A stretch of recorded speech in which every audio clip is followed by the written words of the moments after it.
السلام عليكم ورحمة الله وبركاته. أمير المؤمنين في الحديث إمامنا புகாரி ரஹிமஹுல்லா முஹம்மது பின் இஸ்மாயில் ரஹிமஹுல்லா அவர்களுடைய மிகப்பெரிய ஒரு இலக்காக இருந்தது என்ன தெரியுமா சகோதரர்களே? அவர்கள் மிக அழகாக சொல்கிறார்கள், நான் நாளை மறுமையிலே அல்லாஹ்வை சந்திக்க வேண்டும். அந்த நேரத்திலே உலகத்தில் இருக்கிற யாருமே அல்லாஹ்விடத்தில் வந்து என்னை பற்றி முறையீடு செய்யக்கூடாது, முறைப்பாடு செய்யக்கூடாது. எப்படி? இவர் என்னை பற்றி புறம் பேசினார், அதாவது என்னை பற்றி இவர் புகாரி புறம் பேசினார் என்று யாருமே முறைப்பாடு செய்யக்கூடாது அல்லாஹ்விடத்தில். அந்த ஒன்றை நான் அல்லாஹ்விடத்தில் ஆதரவு வைக்கிறேன் என்பதாக இமாம் புகாரி ரஹிமஹுல்லாஹ் சொல்வார்கள்.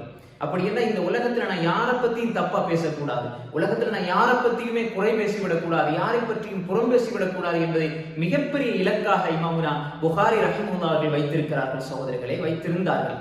இதை இமாமுனா இப்னு கஸீர் திமிஷ்கி ரஹிமஹுல்லாஹ் அவர்கள் தனது அல் பிதாயா வன் நிஹாயாவினுடைய 11 ஜுஸ் 32வது பக்கத்திலே பதிவு செய்திருக்கிறார்கள். எனவே அன்புக்குரிய சகோதரிகளே என்னுடைய வாழ்க்கையில் நாமும் இதை ஒரு குறிக்கோளாக ஆக்கிக் கொள்ள வேண்டும். ஏனென்றால் இந்த உலகத்தில் நாங்கள் செய்கிற அமல்கள் பெரிய பெரிய அமல்களை செய்கிறோம். அந்த அமல்களை செய்யறது பெரிய விஷயம் அல்ல, அதை மறுமை வரை பாதுகாப்பது பெரிய விஷயம். நாளைக்கு இதை கொண்டு போய் நாளை மறுமையில எங்களுக்கு எதிராக, யா அல்லாஹ் இவர் என்னை பத்தி புறம் பேசினார், யா அல்லாஹ் என்னை பத்தி இழிவாக பேசினார், என்னை அடித்தார், என்னை துன்புறுத்தினார், எனக்கு அநியாயம் செய்தார் என்று யாராவது வந்தால் நம்முடைய நன்மைகள் தூக்கி கொடுக்கப்படும் சகோதரர்களே. எனவே நாம் இந்த விடயத்திலே கரிசனையோடு செயல்படுவோம். அல்லாஹ் தஆலா நம் எல்லோரையும் பாதுகாப்பானாக. அஸ்ஸலாமு அலைக்கும் வரஹ்மத்துல்லாஹி வபரகாத்துஹு.